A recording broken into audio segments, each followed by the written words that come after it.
मैं नाम नहीं बताऊंगा। या श्योर। उसमें ऐसा था कि it was against government. Okay. और गवर्नमेंट ने विटनेस खड़े कर दिए, Okay. Officers, retired officers.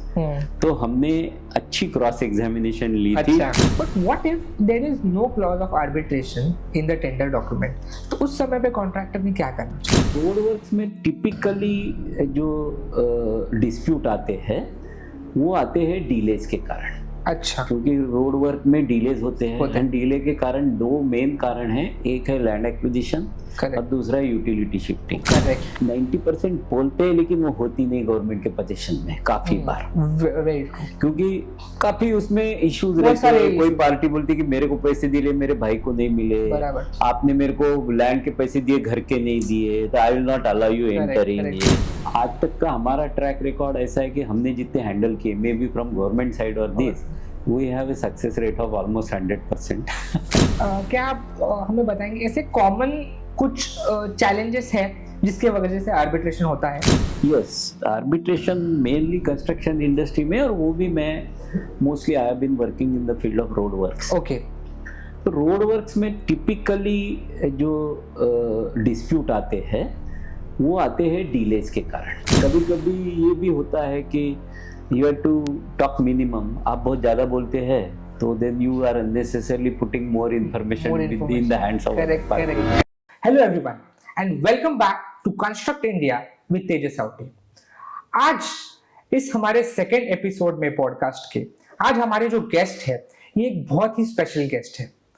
He is an expert of arbitration in the construction industry. हमारे आज के गेस्ट ने काफी सारे प्रोजेक्ट्स, काफी सारे गवर्नमेंट साइड से, कॉन्ट्रैक्टर साइड से आर्बिट्रेशंस जीते हैं। And the best part I will tell you, इनके 24 साल के करियर में इनके जितने भी केसेस रहे, इनका सक्सेस रेशियो 100% रहा है। आज हम मिलेंगे mister Prakash Korani, managing director of Korani consultants, who are one of the well known names in the arbitration industry of highways. आज इस पॉडकास्ट में हम बात करेंगे कि क्या आर्बिट्रेशंस को कैसे डील किया जाता है, इसकी प्रोसीजर क्या होती है, एक कॉन्ट्रैक्टर को आर्बिट्रेशन के वक्त क्या क्या चीजें ध्यान देनी चाहिए, या प्रोजेक्ट चालू होने के पहले उन्हें कौन से चीजों पे थरो स्टडी करना चाहिए। इन सभी चीजों पे हम डिटेल में बात करेंगे इस पॉडकास्ट में। और एक चीज, जैसे अगर कोई आप में से आर्बिट्रेशन की फील्ड में जाना चाहता है या इस फील्ड में करियर करना चाहता है तो उसे कैसे इसको अप्रोच करना चाहिए, इस सभी के बारे में हम आज इस वीडियो में बात करेंगे। सो इस वीडियो को एंड तक जरूर देखें। और अगर आपने इस चैनल को अब तक सब्सक्राइब नहीं किया है तो please go ahead and subscribe to our channel, क्योंकि मैं और मेरी टीम ऐसे ही इंफॉर्मेटिव पॉडकास्ट आपके लिए मेहनत करके लाते रहते हैं। और आपका एक सब्सक्राइब हमें मोटिवेशन देता है to bring more and more such informative guest on our channel. So चलो स्टार्ट करते हैं।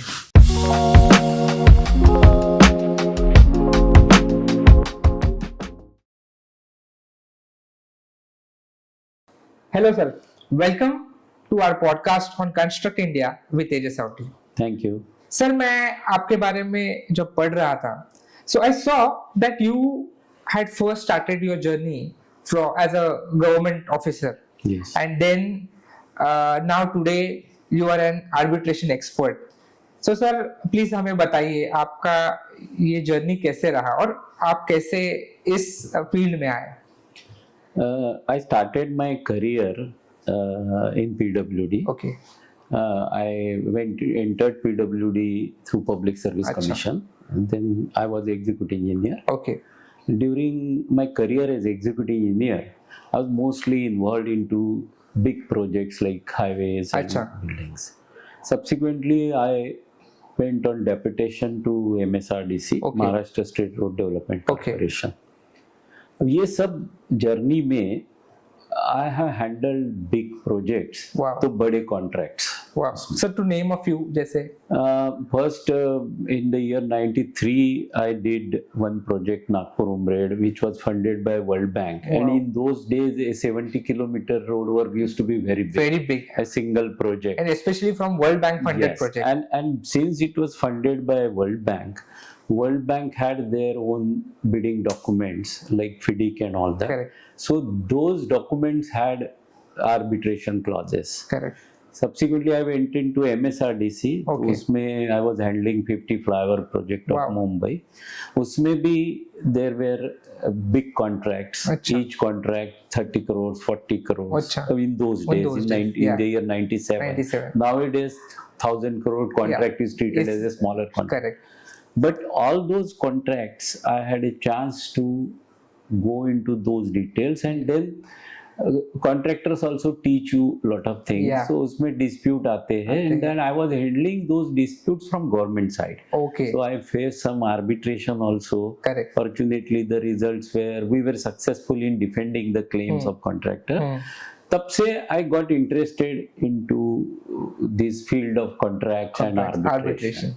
Then subsequently, because I was interested in these, I also completed my education in law. Wow. While I was in government service. Okay. And then in the year 2000, when I left my government job and wanted to start my own career, Okay. then I decided to do my career in arbitration. Wow. Basically, what we call as a techno-legal consultancy Correct. or techno-legal field of consultancy. Correct. And from those, you can say from year 2000, Okay. I'm into this arbitration field of arbitration or techno-legal. Correct. Wow. Sir, but in 2000 techno-legal was मतलब ये इतना जाना माना field था या इतनी लोगों की जरूरत होती थी तभी? नहीं, 2000 में इतना जाना माना नहीं था, क्योंकि उस टाइम कॉन्ट्रैक्ट छोटे होते थे, डिस्प्यूट नहीं थे. सब्सिक्वेंटली जैसे बड़े प्रोजेक्ट्स आने लगे, कॉम्प्लेक्स प्रोजेक्ट आने लगे, तब इसकी नीड बढ़ गई. बट आर्बिट्रेशन तो बहुत पुराना है. वी है आर्बिट्रेशन एक्ट ऑफ 1940. Correct. 1996 में उसमें अमेंडमेंट हो गया. तो ये arbitration in contracts is not unusual, but उसका क्वांटम बढ़ गया. Wow. क्योंकि number of projects increased, so number of project बढ़ गए तो नेचुरल है कि उसको हैंडलिंग करने मतलब प्रॉब्लम्स बढ़ गए, उसमें इश्यूज बढ़ गए, तो डिस्प्यूट बढ़ गए, क्लेम बढ़ गए, क्लेम के अमाउंट बढ़ गए. तो उसके कारण फिर then this field has got. Sir 2000 से लेके 2024 almost 24 years now you are in arbitration. Sir आप क्या हमें बताना चाहेंगे कि आपके कोई लैंडमार्क प्रोजेक्ट्स या स्पेसिफिक ऐसे कोई मतलब बड़े प्रोजेक्ट्स जैसे आर्बिट्रेशन के या कुछ किस्से? We would love to know. See, हमने एक तो था कि in the year 93 we had claims from the contractor side and I was defending. Okay. उस टाइम वर्ल्ड बैंक के प्रोजेक्ट थे. Okay. मेरे को याद है वो मोस्ट प्रोबेबली अकोला, हिंगोली ऐसा कुछ प्रोजेक्ट था. एंड कॉन्ट्रैक्टर ने काफी क्लेम डाले थे. अच्छा. तो हम लोग उसका डिफेंस जो था वो मेरे को जिम्मेदारी आ गई थी. एंड हम लोग गए गवर्नमेंट लीडर के पास में. तो मैंने पहले तो उसने देखा कि आपको क्या समझता है इसमें. अच्छा, ये वो लाइक दैट अप्रोच वाज था. But as we proceeded ahead उसकी समझ में आ गया कि ये कॉन्ट्रैक्ट तो इतने बड़े बड़े होते हैं, ये हमारे बस की बात नहीं है. Then she started relying on me and then she said नहीं बाबा, you handle it. Of course she was pleading the case, but उसका पूरा बैकअप हमने बना के दिया. And when the result came in favour of government, which is unusual, she wrote a letter to government saying that because he was involved, the result was successful in government. Wow. ये एक था. फिर I have handled many projects from contractor side, which were against NHAI. Wow. And उसमें से highest claim जो था वो is around 170 crore rupees. Wow. वो That's huge. came in favor of contractors. बाकी तो आज तक का हमारा ट्रैक रिकॉर्ड ऐसा है कि हमने जितने हैंडल किए, maybe from government side और this, we have a success rate of almost 100%. Fantastic. I mean sir that is really काफी हैंडल किए. बट हमने वी हेल्प गवर्नमेंट आल्सो. एक MSRDC के भी हमने 2-3 क्लेम डिफेंड किए हैं फ्रॉम MSRDC साइड. तो but we do very sincerely उसका इंटरप्रिटेशन करना एंड ऑल दैट. सो मतलब सर ये मतलब जो मैं अभी समझ पा रहा हूँ कि इट इज वेरी इंपॉर्टेंट इस आपके फील्ड में कि आपको टेक्निकली भी आप उतने साउंड होने चाहिए and at the same time you have to defend your case within the law also. Yes, वो हाँ करेक्ट. उसमें ऐसा है कि particularly when you are facing arbitration there are n number of technical issues also. तो only law point नहीं रहता है उसमें, technical पॉइंट भी रहता है. जैसे सिंपल रहता है, कभी चेंज ऑफ स्कोप है कि नहीं है, ये डिस्प्यूट होता है. Correct. तो उसमें टेक्निकल बैकग्राउंड आपका है तो आपका अंडरस्टैंडिंग काफी फास्ट होता है. Yes. और मेनी टाइम्स ये होता है कि the issues revolve around technical. I don't say कि only technical arbitrators can handle, but फिर उसमें ये भी होता है कि इफ देयर आर ओनली जजेस then they will require some expert advice या एक्सपर्ट अपॉइंट करना पड़ता है. उनके साइड से भी कोई टेक्निकल उनको समझाने वाला. There are both law points and technical points. तो वो टेक्निकल नॉलेज विद लॉ है तो it helps you more in dealing with the arbitration. Correct correct. Sir अभी क्योंकि हमारे ऑडियंसेस में there are government officers, there are contractors, there are consultants and also there are students और aspirants who want to in future probably इस field में आना चाहते हैं. करेक्ट. ओके. तो सबसे पहले तो सर मैं काफी एक बेसिक चीज पूछना चाहता हूँ कि बेसिकली ये आर्बिट्रेशन अगर कोई होता है, समझो ए और बी पार्टी के बीच में आर्बिट्रेशन होता है, तो उसकी प्रोसेस कैसे होती है और वो कैसे मतलब क्लोजर तक जाता है? बराबर है. अब पहले तो मैं समझाना चाहूंगा कि what is arbitration. Yes. Arbitration is a process by which parties settle their disputes by referring matter to a third neutral party, through neutral person. Perfect. Who is called an arbitrator. Correct. So and parties decide not to go to court. Correct. Okay. तो तुम्हारे और मेरे बीच में suppose dispute हो गया and I believe कि she is a person will be neutral. तो हम बोलते कि कोर्ट में क्यों जाना है. बराबर. मैं भी उसके ऊपर फेथ करता हूँ, आप भी उसके ऊपर फेथ करते हैं, तो हम दोनों का dispute she will resolve. And then whatever her decision is binding in law also, not हाँ. तो आर्बिट्रेटर का जो डिसीजन है वो लीगली बाइंडिंग होता है पार्टीज के ऊपर. It is final and binding. May be in some cases it can be challenge in court. Okay. So arbitration award जो डिसीजन होता है, it is called arbitration award and that award can be enforced in court like a court decree. So ये decree of court होता है award. So it can be enforced, executed in court. So process is like this कि पहला तो चीज होता है कि एनी कॉन्ट्रैक्ट में आपका अगर डिस्प्यूट होता है तो you can resolve it through arbitration provided there is an arbitration clause in the agreement. Okay. So जो कोई अगर कॉन्ट्रैक्ट में आर्बिट्रेशन क्लॉज नहीं है तो then the only alternative left is to go to court. And court में then it is a time consuming process. 10 साल तो केस आती नहीं. सबसे पहला अगर कोई कॉन्ट्रैक्टर काम भर रहा है तो उसको देखना है कि आर्बिट्रेशन का क्लॉज है कि नहीं है. So if there is an arbitration clause तो process is first there has to be a dispute. Unless there is a dispute you can not go to arbitration.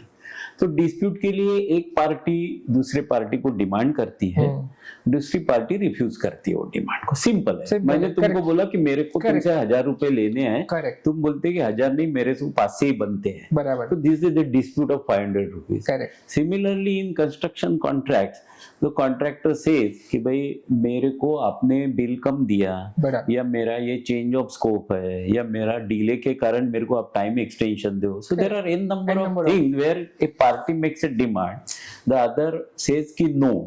वो नो बोला तो डिस्प्यूट हो गया. नाउ डिस्प्यूट के procedures होते हैं. तो अभी कुछ कॉन्ट्रैक्ट में आर्बिट्रेशन के पहले देयर इज एडजुडिकेशन होता है. तो एडजुडिकेशन में ये होता है कि आपके और उसके दोनों के मिलके कोई मेंबर का बोर्ड रहता है, उनके पास आप जाते हैं और वो that process is much faster. But उसका जो decision is not binding. Party has got right to accept it और रिफ्यूज इट. वो प्रोसेस खत्म हो गया तो then the matter goes to arbitration. तो आर्बिट्रेशन में स्टेप्स है. उसमें कभी एक आर्बिट्रेटर रहता है, कभी 3 आर्बिट्रेटर रहते हैं, कभी 5 आर्बिट्रेटर रहता है. एक आर्बिट्रेटर रहा तो दोनों पार्टी मिलके डिसाइड करते हैं कि भाई ये पर्सन को हम अपॉइंट कर रहे हैं. अगर 3 है तो एक पार्टी अपॉइंट करती है, दूसरा पार्टी अपना आर्बिट्रेटर अपॉइंट करती अच्छा। है और दोनों मिलके तीसरा करते हैं, उसको प्रिसाइडिंग बोलते हैं। ओके तो ये बोर्ड पैनल तैयार हो गया आर्बिट्रेटर का। ओके तो पहला is dispute, dispute then reference to arbitration. Okay arbitration को रेफरेंस हो गया तो पैनल फॉर्म हो गया। Okay then there is a process something similar to court, अच्छा where party gives a statement of claim, okay the other party gives statement of defense, okay then उसको बोलते हैं प्लीडिंग्स। हाँ। ये प्लीडिंग खत्म होने के बाद में आर्ग्यूमेंट स्टार्ट होते हैं। हम्म। कभी कभी ये भी होता है कि पार्टी को ओरल एविडेंस देना रहता है, अच्छा तो ओरल एविडेंस देना है तो उसको एफिडेविट ऑफ एविडेंस फाइल करना है। ओके उसके बाद में मैंने अगर एफिडेविट ऑफ एविडेंस फाइल किया तो अदर पार्टी मेरा क्रॉस एग्जाम लेगी। अच्छा तो लाइक कोर्ट में proper court court procedure like and cross exam लेंगी। वो खत्म हो गया प्लीडिंग की, फिर आर्ग्यूमेंट स्टार्ट होते हैं। ओके आर्ग्यूमेंट खत्म हो गए कि then the award is declared by the party on a particular date. Okay then उसमें whole process is carried out as per the Arbitration Act 1996. अच्छा। उसमें amendment हुए time to time, but we call it Arbitration and Conciliation Act 96. अच्छा। उसको timelines भी है फिर उसमें define। तो arbitration का सबसे बड़ा advantage है कि it is a time bound process। Correct आपको 1.5 साल में अच्छा खत्म करना है। वो- सो माय वो नेक्स्ट सब- क्वेश्चन फॉलो क्वेश्चन वही था कि एक बेसिकली केस को कितना टाइम हाँ मैं बता रहा हूँ। एक टिपिकली ये होता है कि एक मैंने अपॉइंट कर दिया आर्बिट्रेटर, आपने नहीं किया या आपने कर दिया, फिर दोनों ने मिलके तीसरा अपॉइंट किया, तो ये प्रोसेस को 1.5-2 महीने लगता है। ओके क्योंकि law also allows other party 30 days, फिर दोनों पार्टी मिलके फिर 30 डेज, Correct. तो ये टाइम लगता है। 2-3 महीने में हो जाता है। लेकिन कभी कभी ये होता है कि दूसरी पार्टी अपॉइंट नहीं नहीं कर करती, रही है तो in that case you have to go to court, section 11 petition करना पड़ता है। Then high court has right to appoint the arbitrator. अच्छा तो एक समझ लो कि 3 महीने में हो जाता है। ओके फिर आर्बिट्रेशन में एक्ट में ये प्रोविजन है कि पैनल फॉर्म होने के बाद में 6 महीने में दोनों पार्टी ने अपने submissions what is called pleading ये खत्म खत्म करनी है okay and after pleading are over 1 साल में अवार्ड हो जाना चाहिए। अच्छा सो दैट इज टिपिकली 1.5 साल। वाह बट अगर कुछ थोड़ा मैटर बड़ा है या पार्टी को कुछ टाइम ज्यादा चाहिए, हाँ। तो parties with the consent okay can extend the period of arbitration by another 6 months। अच्छा तो ये हो गए 2 साल। अच्छा बट कभी कभी 2 साल में खत्म नहीं नहीं होता, होता। या कभी कोई आर्बिट्रेटर रिजाइन कर दिया, कभी किसी की डेथ हो गई, या तो- फिर डिसीजन एक्सेप्टेड नहीं है हाँ, आर्बिट्रेटर नहीं का। डिसीजन तो अभी आया नहीं आया है, नहीं, ये तो प्रोसेस चालू है। अच्छा तो then the high court has power to extend period by further 6 months like okay that. Okay तो उसके फिर कोर्ट में जाके you have to get the period extended, अच्छा the mandate of the tribunal. But typically 2 साल में खत्म हो जाता अच्छा। है। तो एक दिस ए गुड टाइमलाइन 2 साल तो सर एंड सर जैसे हम लोग आपने बोला कि जहाँ जहाँ पे भी कुछ ड्यूरिंग आर्बिट्रेशन अगर हाँ। कोई इश्यूज आते हैं तो high court comes into the picture. तो इज देयर समथिंग कि मतलब we have to keep updating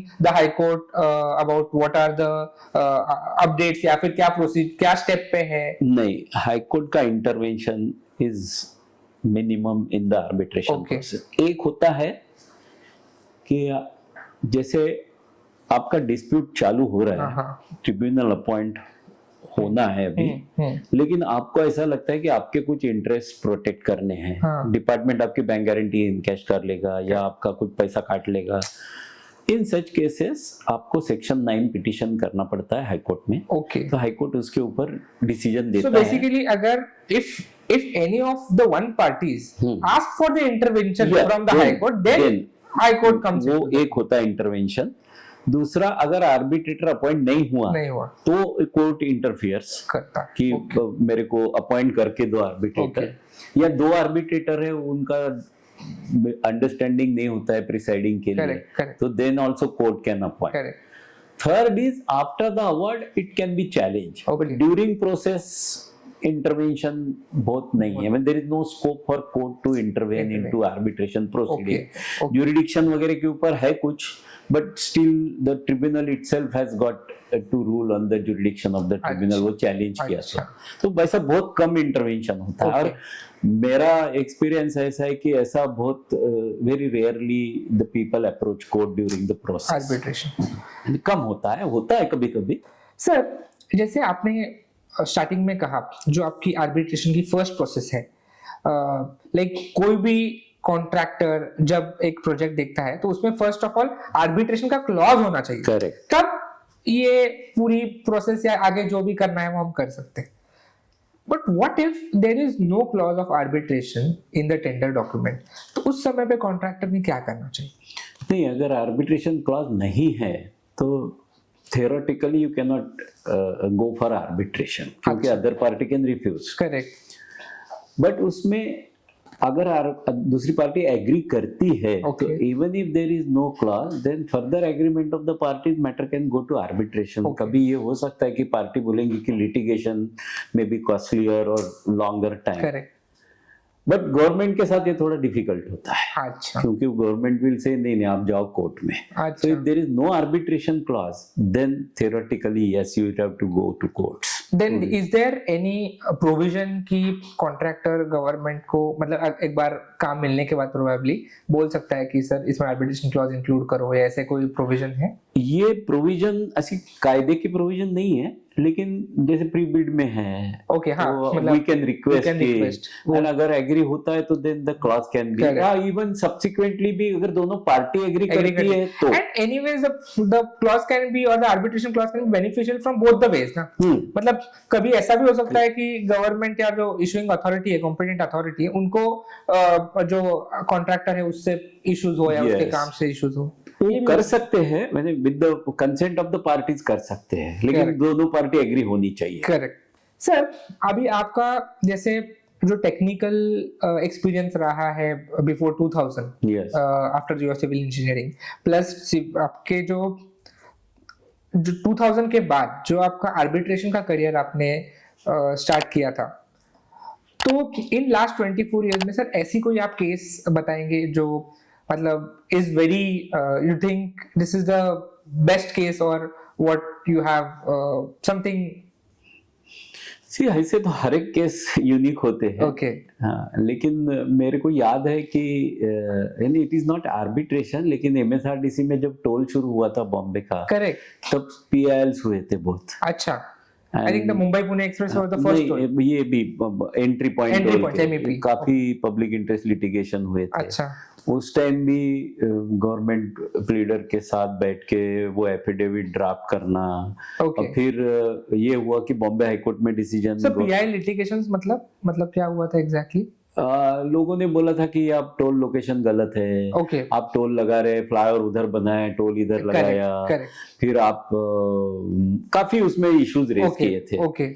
तो उस टाइम पूरा कोर्ट को समझाना, टाइम पे कुछ स्केचेस बना के भी देना, वेरी इंटरेस्टिंग केस थी। फिर उसके बाद में इमीडिएटली बॉम्बे हाईकोर्ट में एमएसआरडीसी के फेवर में रिजल्ट आया, तो वो लोग सुप्रीम कोर्ट गए थे। अच्छा। तो हम लोग सुप्रीम कोर्ट भी गए थे। I was assisting all that time to legal team. So this was quite interesting. Arbitration में तो every case is unique, I know, but एक केस है ना, मैं नाम नहीं बताऊंगा, उसमें ऐसा था कि इट वाज अगेंस्ट गवर्नमेंट, और गवर्नमेंट ने विटनेस खड़े कर दिए, ऑफिसर्स, रिटायर्ड ऑफिसर्स।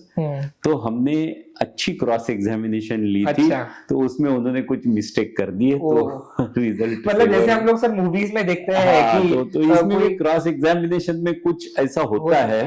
तो देन मैं खुद एज ए आर्बिट्रेटर भी मैं देखा कि वो जो आदमी ने क्रॉस एग्जाम दिया था, उसमें भी वो गलती कर देते हैं लोग, तो वो अदर पार्टी को यूज होता है उसका। तो you have to be very careful while you are answering the questions. कभी कभी ये भी होता है कि you have to talk minimum. आप बहुत ज्यादा बोलते हैं तो then you are unnecessarily putting more information in the hands of the party. Correct.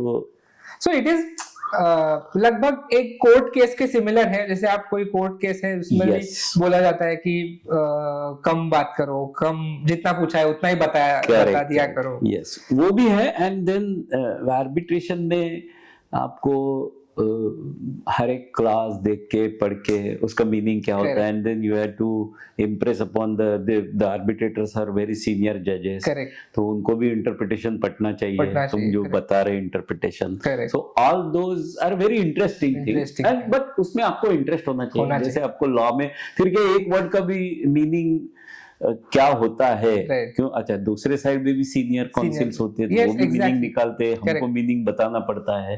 तो every case is interesting. Interesting, I no.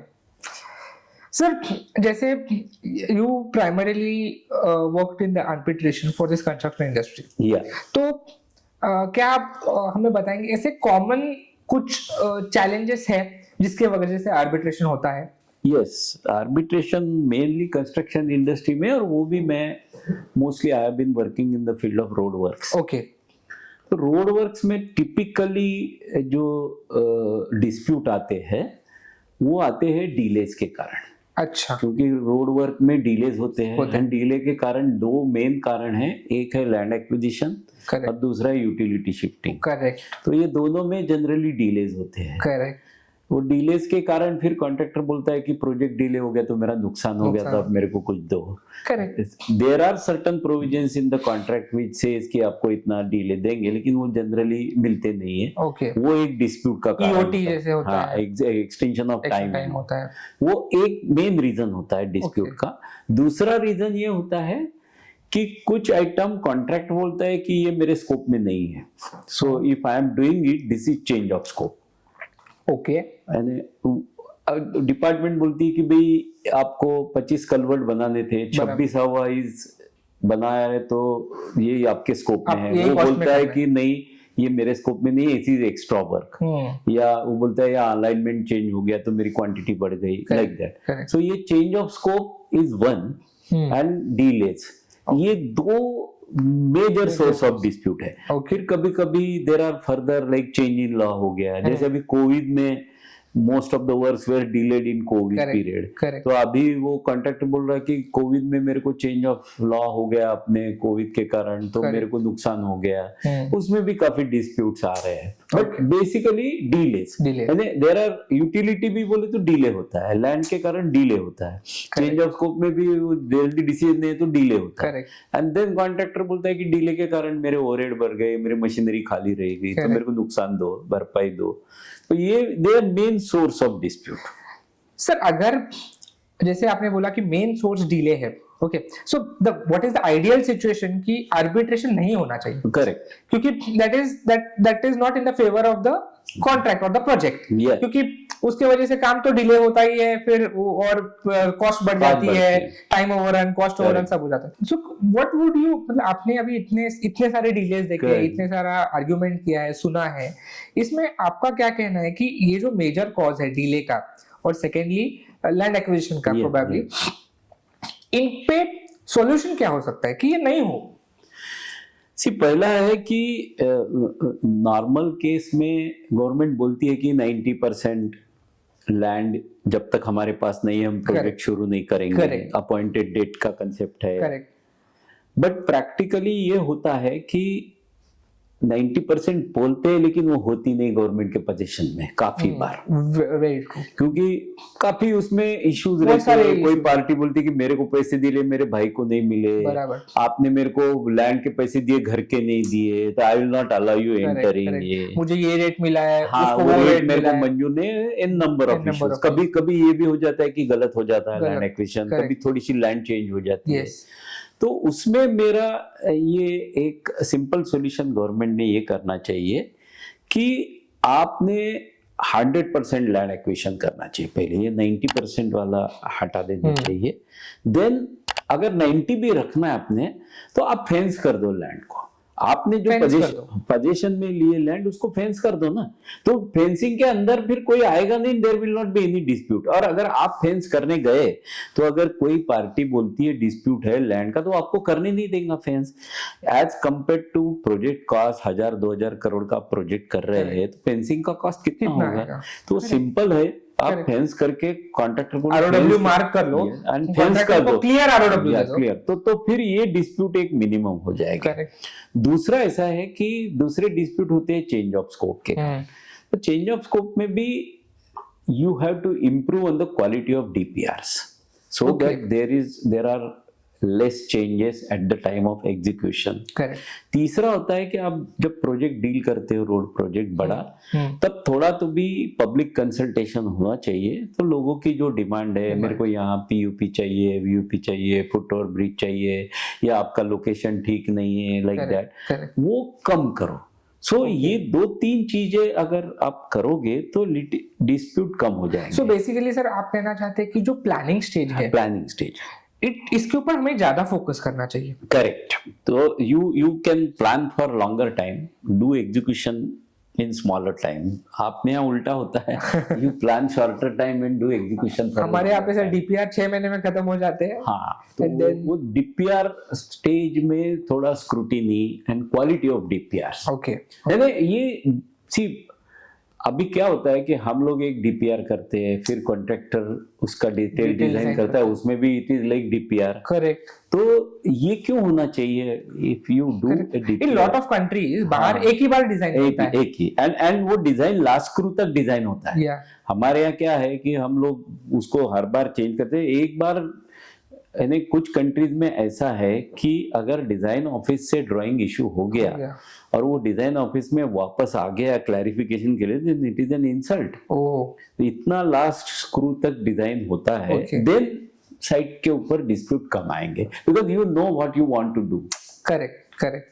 तो ये थोड़ा clarity I think should be, तो डिस्प्यूट कम होंगे। पर्टिकुलरली लैंड के इशू जो है वो तो, अरे अच्छा, दूसरा क्या, लैंड में तो इट इज टोटली गवर्नमेंट के कंट्रोल में है, तो वो उसमें मिनिमाइज कम करना चाहिए। वो थोड़ा प्रोसेस लंबा है, अवार्ड डिक्लेरेशन, ये वो, उनके भी कुछ डिफिकल्टीज होते हैं। ऐसे नहीं है कि they do lot of work in land acquisition government, but ऐसे कुछ करे कि जिसमें बाद में जाके वो आदमी बोलते हैं मेरी लैंड है, मैं घुसने नहीं दूंगा, या क्रॉप रहते हैं वहां पर, तो एक बार आपने फेंस कर दिया, पूरा क्लियर करके दे दो ना उसको। Correct, correct. But 6 महीने ज्यादा लगेंगे, लेकिन you will avoid all those future troubles. Correct. However, sir, I think अगर हम 2000 के एरा में अगर लैंड एक्विजिशन की सिचुएशन देखते थे, हाँ, और आज 20 साल बाद या 24 साल बाद हम लोग देखते हैं, तो I think there is a lot of improvement. मैं कुछ गलत नहीं बोल रहा हूँ, यानी वो उनकी गलती ऐसा नहीं बोल रहा हूँ। We are now finding a solution to minimize. Correct. Now because now we want to see more, हम इसमें क्या इंप्रूवमेंट कर सकते हैं। Improvement, we are not saying कि प्रोसेस इज रॉन्ग, और we are on the development track, but और इसमें इंप्रूवमेंट होना चाहिए। You can further improve it. True. Not very technical, but एक बेसिक क्वेश्चन जैसे है कि नाउ ये आर्बिट्रेशन है, लॉ है, आपको लोगों की बातें सुननी पड़ती है, उनको बोलना पड़ता है। इस बीच में how do you maintain your work life balance? I mean it would be difficult for you.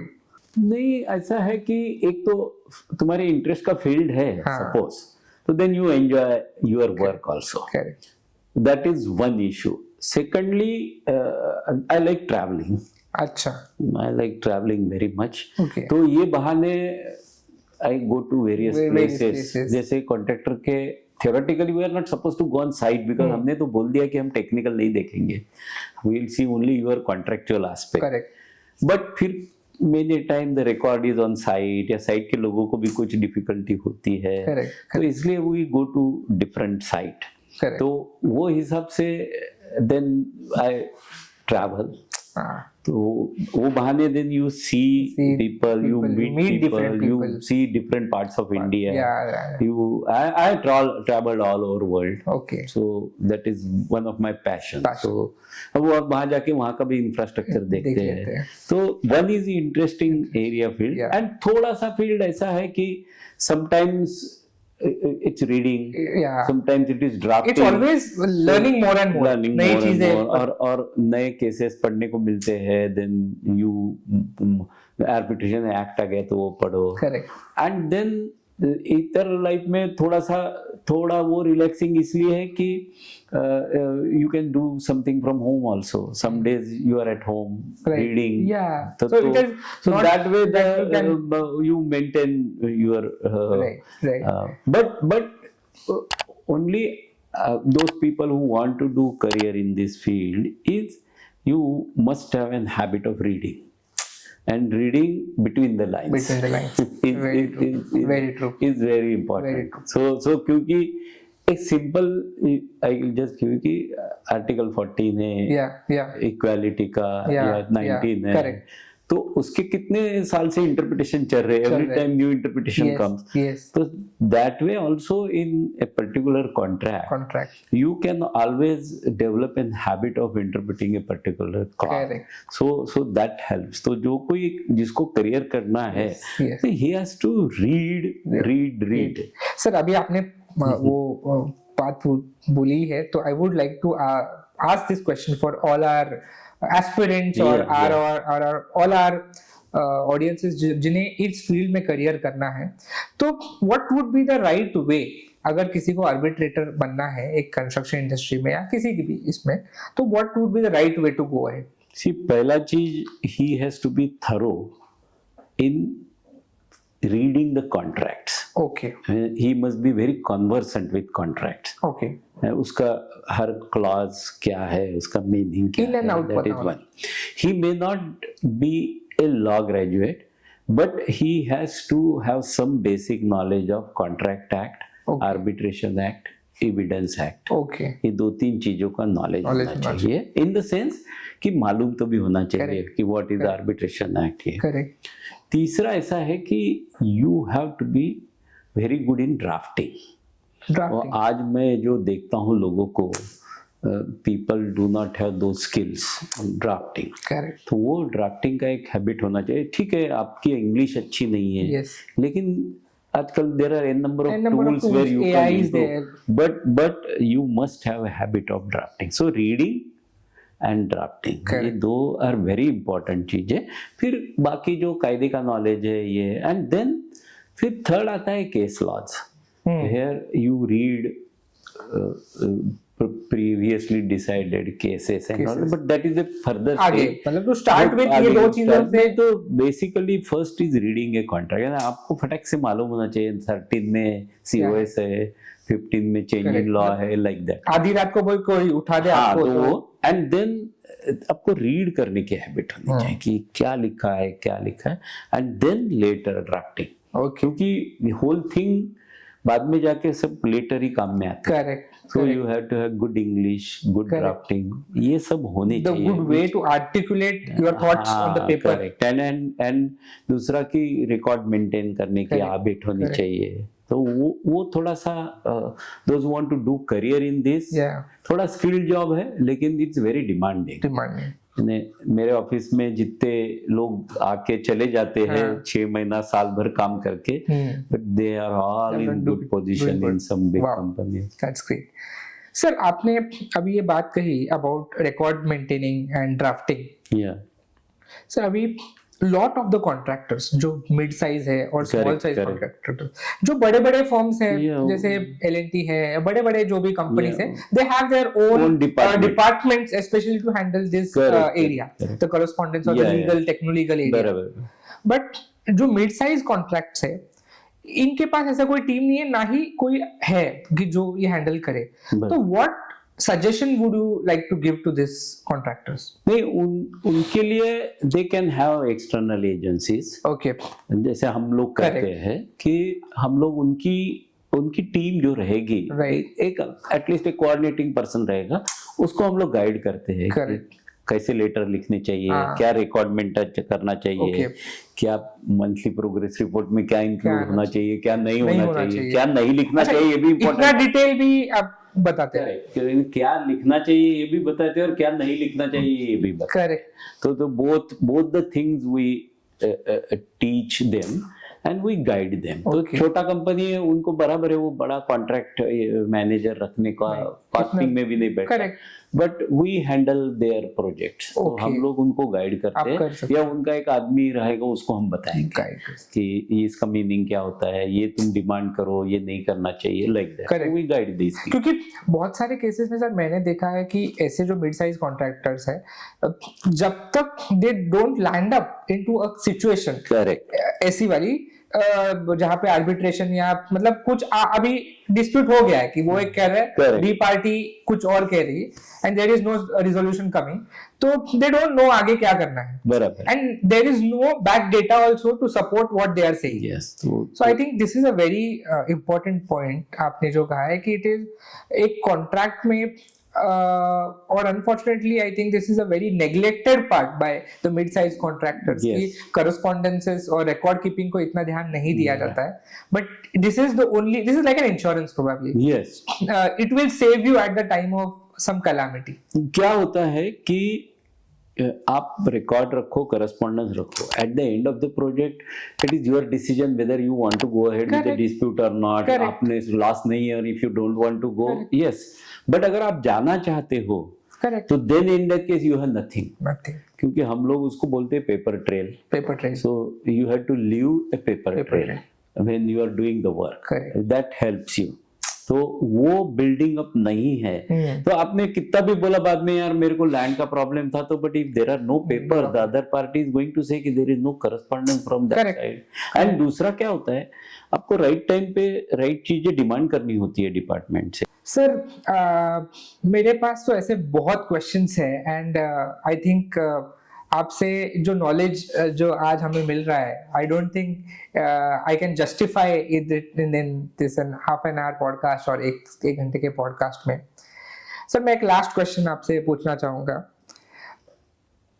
आपका अभी इतनी पूरी जर्नी आर्बिट्रेशन में हुई है, तो what is that one message और one change would you like to see in the industry so that हमें इसमें और डेवलपमेंट कर सके? पहला तो ये कि avoid disputes. Though sir it is very it affects my business, yeah. but then avoid dispute is basically best है. लेकिन इसमें ऐसा है कि some things are unavoidable. Okay. Disputes are unavoidable. Okay. तो दोनों पार्टी ने they should finish the arbitration as early as possible. Okay. and जो अवार्ड देती है, क्योंकि तुमने दोनों ने मिलके सिलेक्ट किया है तीसरे को, Correct. तो इसका इफेक्ट देने का प्रयास करना चाहिए दोनों पार्टी ने. करेक्ट. नहीं तो फिर अवार्ड आया, फिर कोर्ट में गए, फिर गए, तो then it affect both the never ending journey. तो अवार्ड आने के बाद भी सेटल करने का जल्दी से जल्दी कोशिश करना चाहिए, so that then there is some sanctitude to the whole process. Correct. और सर इसी का एक फॉलो अप, जैसे what is that one message और वन सजेशन आपको कॉन्ट्रैक्टर्स को देना पसंद होगा to going ahead with the contracts? उसमें ऐसा है कि आपका प्री टेंडर स्टडी जो है that should be thorough. Okay. ये काफी बार कॉन्ट्रैक्टर्स टेंडर कोट करते टाइम जल्दबाजी में करते हैं, साइट का स्टडी पूरा नहीं है. तो बिड की जो स्टडीज है they should be very thorough, so that उसमें भी आपको लिटिगेशन डिस्प्यूट्स कम से कम आएंगे. Okay. Wow sir, thank you so much. It was immense pleasure talking to you, और आपसे जो आर्बिट्रेशन और बाकी चीज़ों के बारे में जो आज हमें चीज़ें पता चली है, आई मीन आई थिंक मुझे बहुत सारे बुक्स पढ़ने पड़ते थे इसके बाद इतना चीज़ें पता चलती. So thank you so much sir, thank you so much for being on this podcast. Thank you.